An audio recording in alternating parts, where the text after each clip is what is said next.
Hari ini aku pengen share mengenai the gospel message atau pesan Injil itu sendiri dan 2 kesalahan umum orang-orang ketika mereka itu membagikan Injil. Oke, yang pertama, pesan Injil itu sendiri itu seperti apa? Ini intisari versi bahasaku sendiri. Kita ini diciptakan oleh Tuhan, tapi kita ini jatuh di dalam dosa, melanggar firman Tuhan. Karena itu kita ini patut dihukum sama Tuhan. Karena Tuhan itu adalah Allah yang adil, Allah yang suci. Dia nggak bisa membiarkan dosa itu tidak dihukum. Tetapi karena Allah juga adalah kasih yang mengirimkan anaknya yang tunggal untuk lahir di dunia dan akhirnya mati di kayu salib untuk menggantikan posisi kita. Agar firman Tuhan bilang kebenaran itu dipakaikan ke kita dan kita kasih dosa kita kepada Yesus. Itu dihukum di atas kayu salib. Kenapa? Kita nggak bisa bayar dosa kita sendiri karena kita semua jatuh di dalam dosa.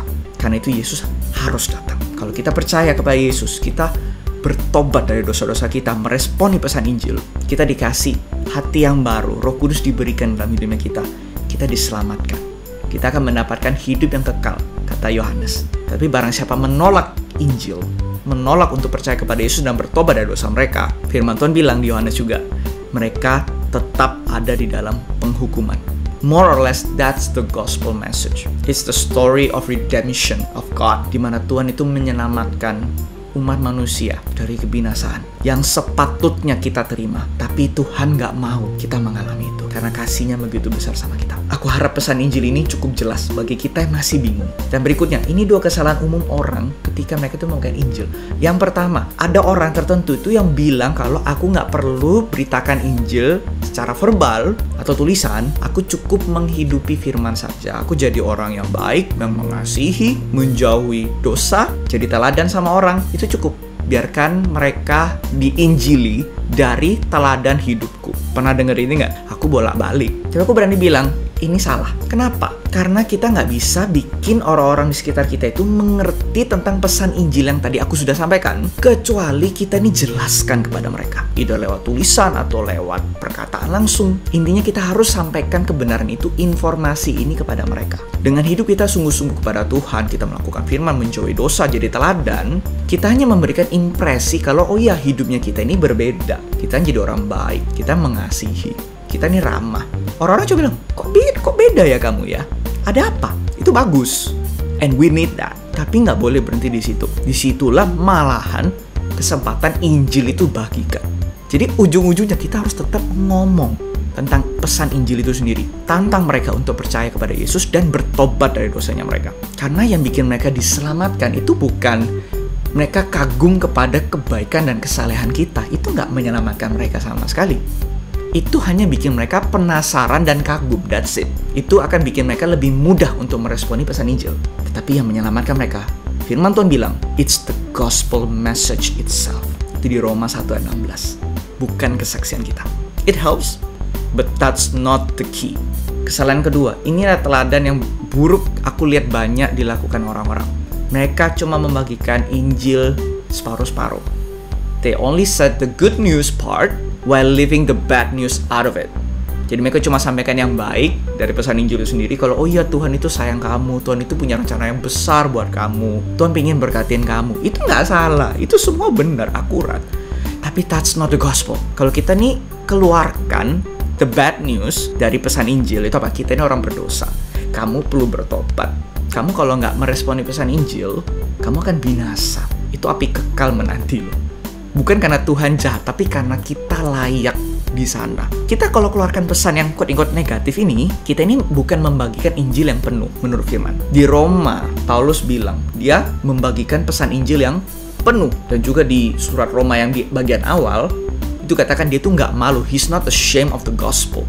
Dia tuh bahkan nggak malu. Pertanyaannya gini, kenapa Paulus mesti malu kalau pesan Injil yang dibawakan itu semua it's all about good news? Semua tentang kabar baik saja. There is no bad news. Jawabannya adalah karena it has both. Karena pesan Injil itu ada mengandung bad news, ada juga good news. 1 Korintus itu mengatakan kalau Paulus itu memberitakan Yesus yang disalib. Itu adalah batu sandungan buat orang Yahudi dan juga kebodohan bagi Gentiles, orang-orang non-Yahudi. Jadi pesan Injil yang utama sendiri itu sebenarnya itu offensive to people, menyinggung perasaan orang, bikin orang itu jadi gak suka. Itu esensi Injil. Nggak percaya? Aku kasih contoh beberapa. Tuhan menciptakan kita manusia. Kita ngomong gitu aja.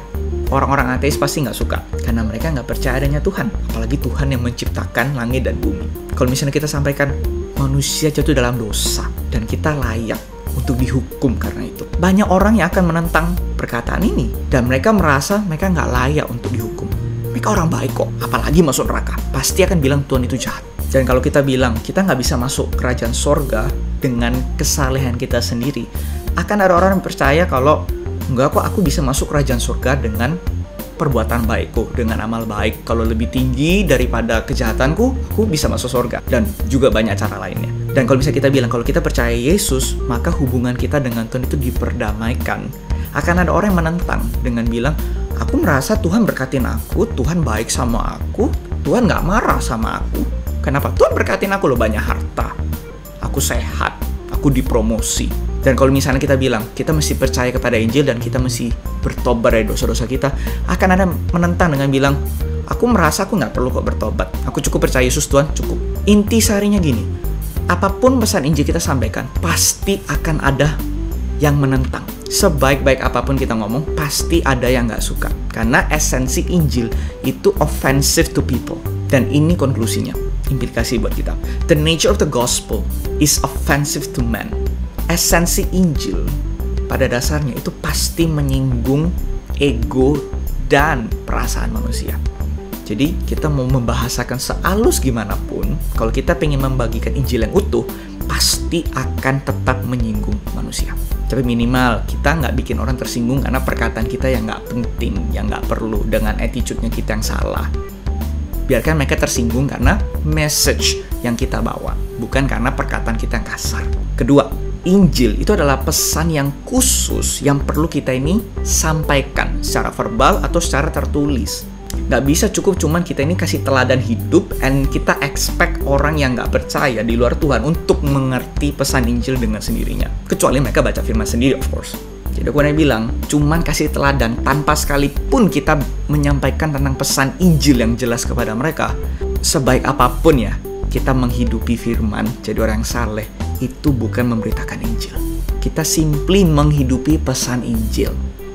Mengerjakan keselamatan kita, yes. Tetapi memberitakan Injil itu tidak termasuk di dalam kategori ini. You still have to do it regardless. I hope this blesses us. Kita dapat berkah dari ini.